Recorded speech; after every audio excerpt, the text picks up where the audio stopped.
Assalamualaikum warahmatullahi wabarakatuh. Alhamdulillahi rabbil alamin. Wassalatu wassalamu ala ashrafil anbiya'i wal mursalin Sayyidina Muhammadin wa ala alihi wa ashabihi ajma'in. Faqala Allah ta'ala fi kitabihil karim ba'da a'udzu billahi minasyaitonir rajim. Ya ayyuhalladzina amanu taqullaha haqqa tuqatih wa la tamutunna illa wa antum muslimun. Hadirin jamaah kaum muslimin muslimat rahimakumullah, alhamdulillah kita jumpa kembali. Hari ini hari Rabu tanggal 24 bulan Juni 2020, sudah memasuki awal bulan Zulqa'dah 1441 Hijriah ya.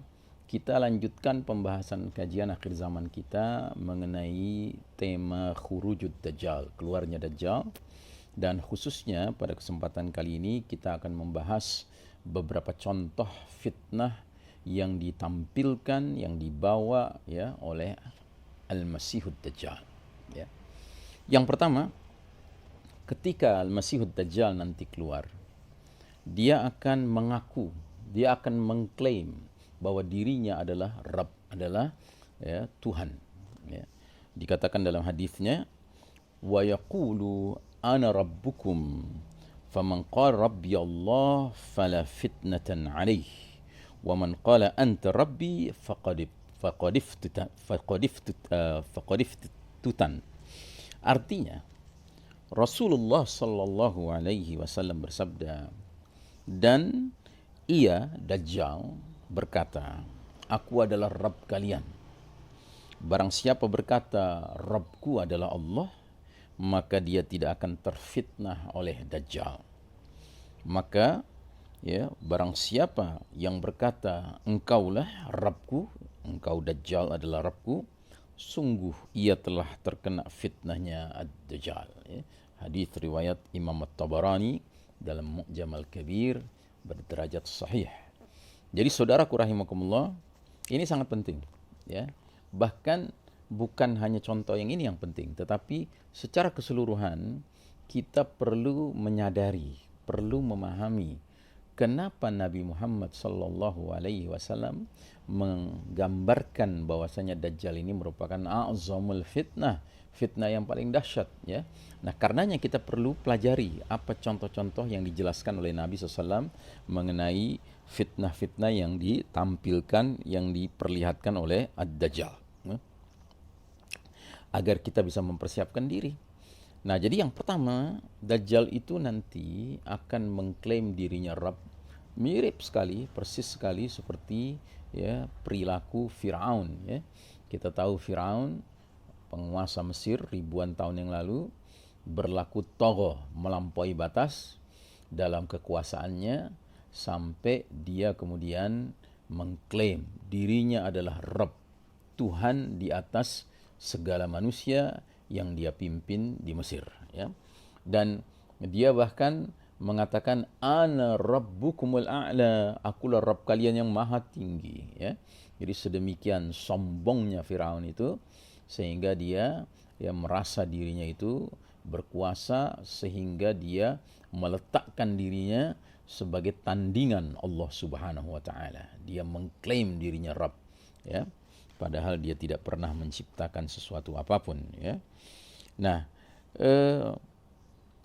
Nabi Muhammad SAW menjelaskan bahwa ketika Dajjal keluar, dia akan mendeklarasikan bahwa dirinya adalah Rabb umat manusia. Padahal kata Nabi Muhammad SAW, tidak ada manusia yang mungkin yang mampu melihat Rabb mereka selagi hidup di dunia ini. Ya. Jangankan manusia biasa, pernah dalam sejarah Bani Adam ada Nabiullah, seorang Nabi Allah ya, seorang yang mulia ya, memohon kepada Allah agar dirinya diizinkan untuk melihat ya, zat Allah Ta'ala di dunia ini. Siapa dia? Nabi Musa alaihi salam ya.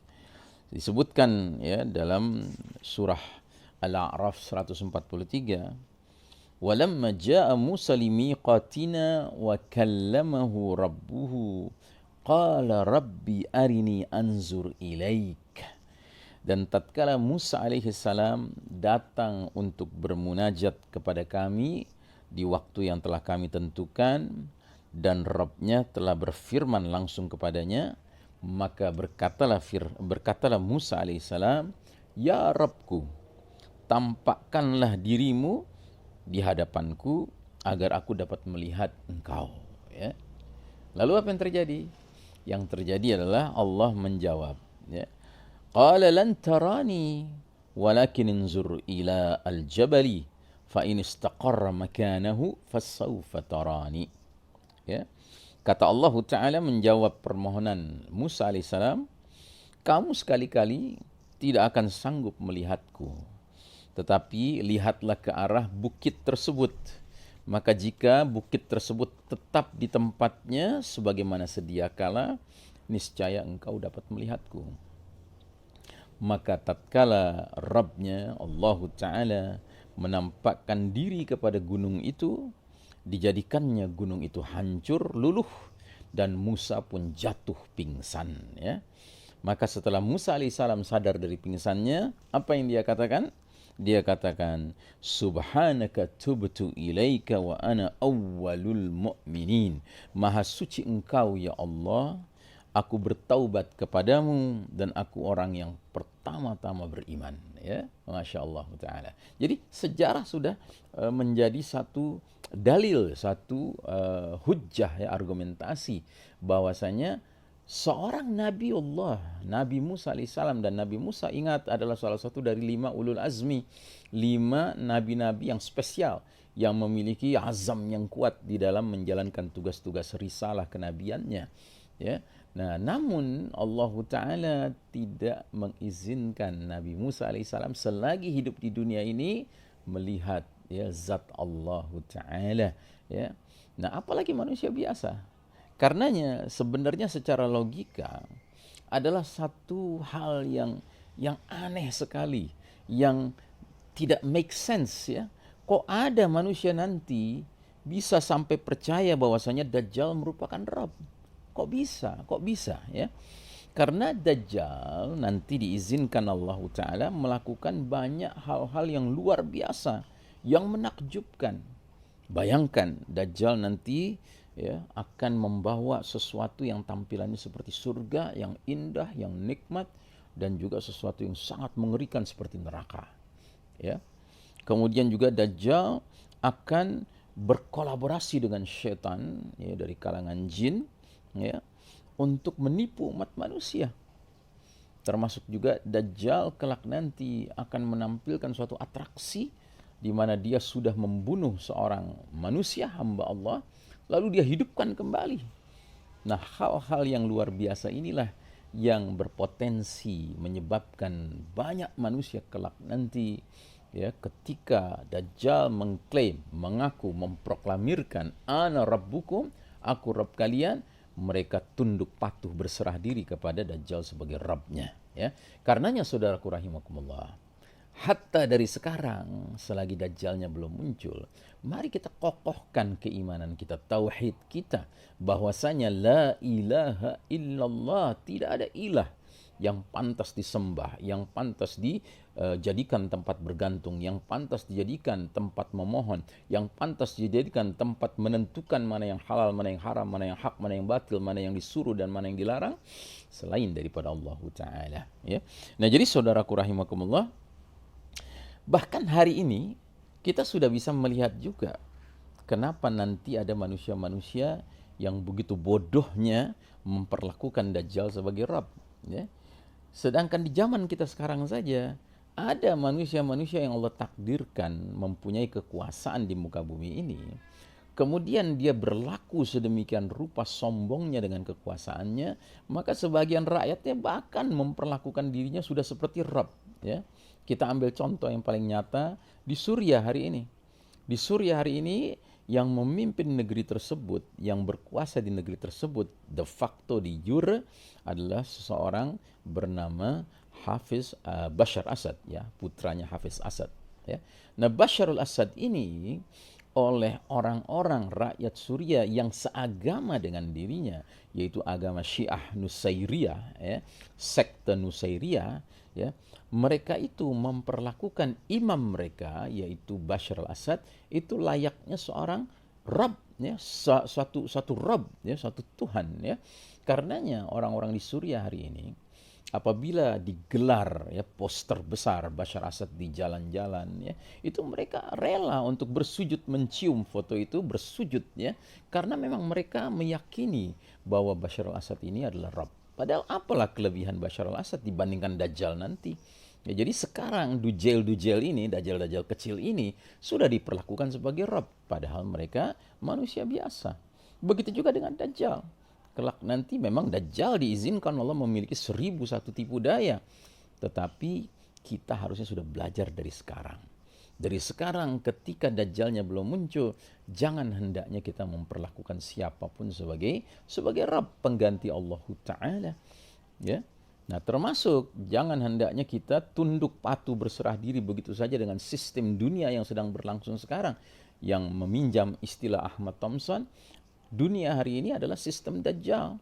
Novus Ordo Seclorum, New World Order ini, tatanan dunia baru ini hakikatnya adalah sistem Dajjal.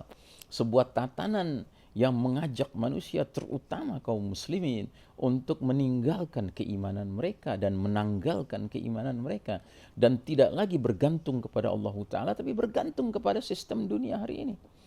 Kita tahu hari ini betapa dahsyatnya sistem Dajjal ini mempenetrasi pemikiran umat manusia sehingga menyangka bahwa hal yang paling harus ditakuti, bahkan lebih daripada takut kepada Allah Ta'ala, adalah kepada virus yang sekarang ya statistiknya dimainkan terus, ya, sedemikian rupa sampai ke derajat bahkan kaum muslimin rela untuk merubah tata cara sholat mereka demi tunduk kepada kewaspadaan akan kekhawatiran terhadap kematian yang ditimbulkan oleh virus ini. Nauzubillahi min dzalik, ya. Jadi saudaraku rahimakumullah, memang Dajjal itu puncak fitnah. Kita sekarang belum menghadapi Dajjal saja sudah merasakan betapa sistem Dajjal ini bertingkah laku seperti Rabb, ya. Dan begitu banyak manusia yang tunduk kepada arahan-arahan dari Rabb palsu sistem Dajjal ini, ya.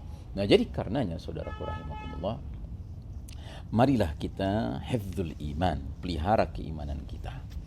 Nah, contoh yang kedua daripada fitnah Dajjal ini adalah bahwasanya Dajjal kelak nanti akan menampilkan sesuatu yang indah laksana surga dan sesuatu yang mengerikan laksana neraka, ya.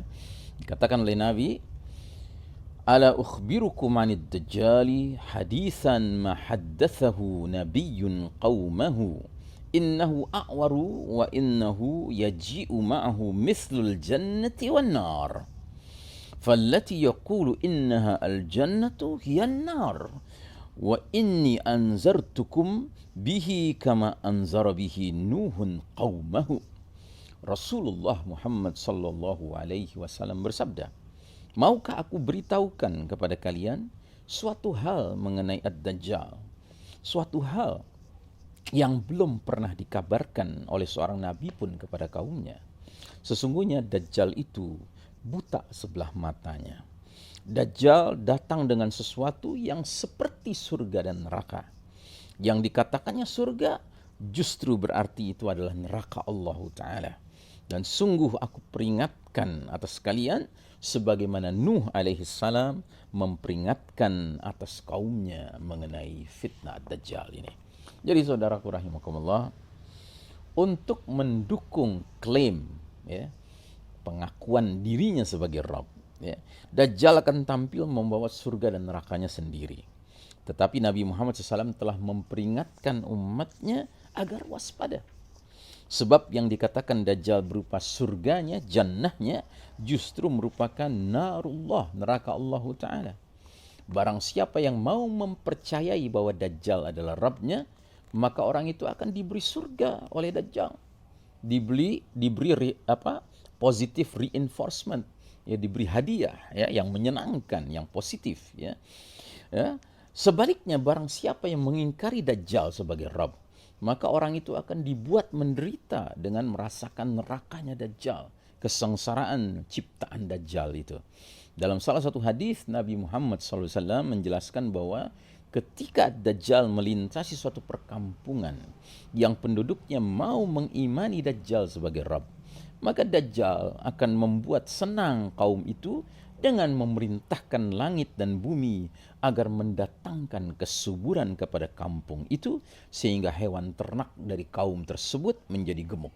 Ya.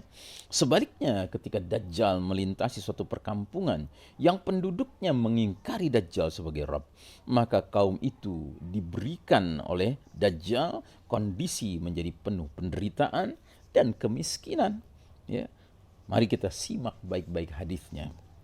Nabi Muhammad SAW bersabda, "Fayati 'alal qaumi fayad'uuhum fayu'minuna bihi wa yastajibuna lahu fayamuru as-samaa'a fatumtiru wal arda fatunbitu fataruhu 'alaihim sarihatuhum atwala ma kanat dhuran wa asbaghahu duru'an wa amaddahu khawasira thumma ya'til qawma fayad'uuhum fayarudduna alaihi qawlahu fayansarifu anhum fayusbihuna mumhilina laysa biaydihim syai'un min amwalihim."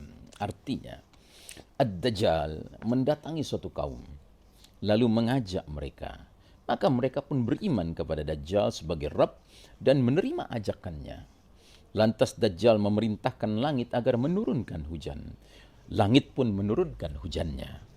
Dajjal memerintahkan bumi agar mengeluarkan tumbuh-tumbuhannya. Maka bumi pun mengeluarkan tumbuh-tumbuhannya, tanam-tanamannya. Ya. Memerintahkan hewan ternak, lalu hewan-hewan itu pun pulang sendiri pada waktu sore kepada kaum tersebut dalam keadaan paling panjang punuknya, penuh berisi lemak, paling penuh air susunya di dalam ambingnya, dan paling penuh perutnya serta banyak makanannya. Singkat cerita, kaum tersebut yang beriman kepada Dajjal sebagai Rabb diberikan kesejahteraan, kemakmuran. Ya.